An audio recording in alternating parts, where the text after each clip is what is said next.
भक्ति की पराकाष्ठा। महाराष्ट्र में कृष्णा नदी के किनारे करहाड़ नामक एक स्थान है। वहाँ एक ब्राह्मण रहता था। उसके घर में 4 प्राणी थे।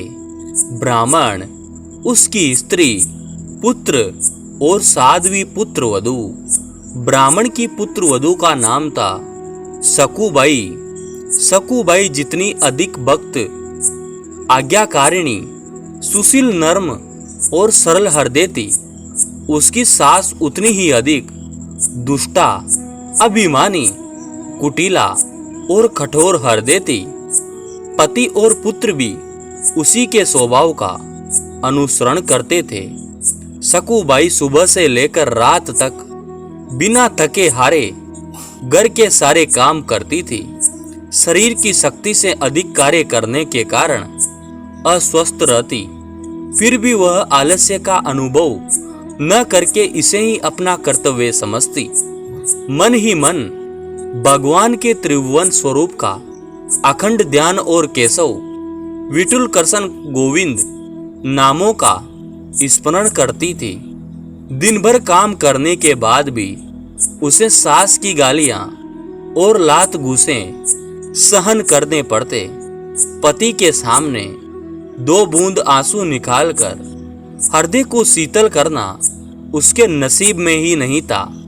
कभी कभी बिना कसूर के मार गालियों की बौछार उसके हृदय में सूल की तरह चुभती थी, परंतु अपने शील स्वभाव के कारण वह सब बातें पल में भूल जाती। इतना होने पर भी वह इस दुख को भगवान का आशीर्वाद समझकर प्रसन्न रहती और सदा कृतज्ञता प्रकट करती कि मेरे प्रभु की मुझ पर विशेष कृपा है, जो मुझे ऐसा परिवार दिया, वरना सुखों के बीच में रहकर मैं उन्हें भूल जाती और मोहवंश माया जाल में फंस जाती। एक दिन एक पड़ोसी ने उसकी ऐसी दशा को देखकर कहा, क्या तेरे पीहर में कोई नहीं है जो तेरी खोज खबर ले?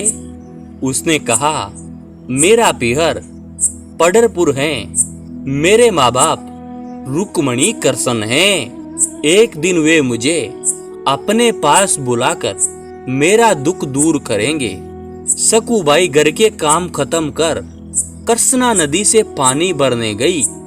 तभी उसने देखा कि भक्तों के दल नाम संकीर्तन करते हुए पंढरपुर जा रहे हैं। एकादशी के दिन वहां बड़ा भारी मेला लगता है। उसी की भी पंढरपुर जाने की प्रबल इच्छा हुई, पर घरवालों से आज्ञा मिलने का असंभव जानकर वह इस संत मंडली के साथ चल दी। यह बात एक पड़ोसनी ने उसकी सास को बता दी। माँ के कहने पर पुत्र घसीटते हुए सकू को घर ले आया और उसे रस्सी से बांध दिया, परंतु सकू का मन तो प्रभु के चरणों में ही लगा रहा।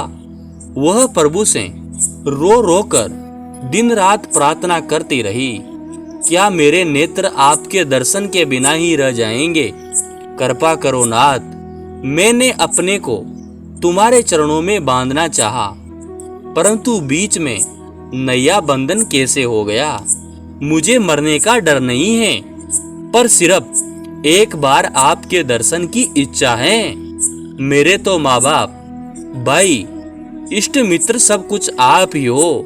मैं भली बुरी जैसी भी हूँ तुम्हारी हूँ। सच्ची पुकार को भगवान अवश्य सुनते हैं और नकली प्रार्थना का जवाब नहीं देते।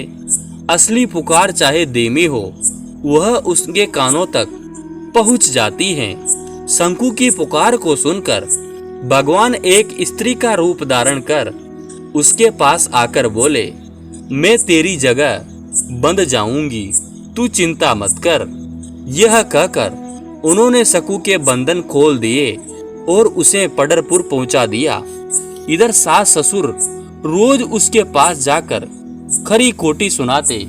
वे सब सहजाति जिनके नाम स्मरण मात्र से माया के दृढ़ बंधन टूट जाते हैं, वे भक्त के लिए सारे बंधन स्वीकार करते हैं। आज सकू बने भगवान को बंधे तो 2 हफ्ते हो गए। उसकी ऐसी दशा देखकर पति का हृदय पसीज गया। उसने सकू से क्षमा मांगी और स्नान कर भोजन के लिए कहा।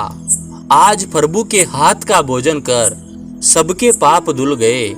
उधर सकू यह भूल गई कि उसकी जगह दूसरी स्त्री बंधी है। उसका मन वहां ऐसा लगा कि उसने प्रतिज्ञा की, शरीर में जब तक प्राण है वह पंढरपुर में ही रहेगी। प्रभु के ध्यान में उसकी समाधि लग गई और शरीर अचेत हो जमीन में गिर पड़ा। गांव के लोगों ने उसका अंतिम संस्कार कर दिया। माता रुक्मिणी को चिंता हुई कि मेरी स्वामी सकू की जगह पर बहू बने हैं।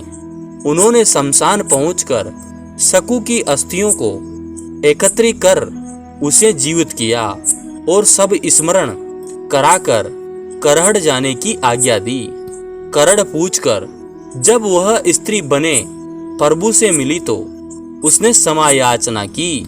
जब घर पहुंची तो सास ससुर के स्वभाव में परिवर्तन देखकर उसे बड़ा आश्चर्य हुआ। दूसरे दिन एक ब्राह्मण सकू के मरने का समाचार सुनाने करहड़ आया और सकू का काम करते देख उसे बड़ा आश्चर्य हुआ।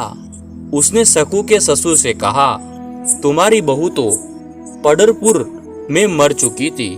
पति ने कहा, सकू तो पंढरपुर गई ही नहीं, तुम भूल ऐसा कहते हो। जब सकू से पूछा तो उसने सारी घटना सुना दी। सभी को अपने कुकृत्यों पर पश्चाताप हुआ। अब सब कहने लगे कि निश्चित ही साक्षात लक्ष्मीपति थे। हमें बड़े ही नीच और भक्तिहीन हैं। हमने उनको न पहचान कर व्यर्थ ही बांधे रखा और उन्हें न मालूम कितने कलेश दिए। अब तीनों के हृदय शुद्ध हो चुके थे और उन्होंने सारा जीवन प्रभु भक्ति में लगा दिया। प्रभु अपने भक्तों के लिए क्या कुछ नहीं करते। दोस्तों, आपको ये कहानी कैसी लगी? अगर अच्छी लगी तो हमारे YouTube चैनल को सब्सक्राइब जरूर कीजिए और ज़्यादा से ज़्यादा शेयर कीजिए। जय श्री कृष्ण।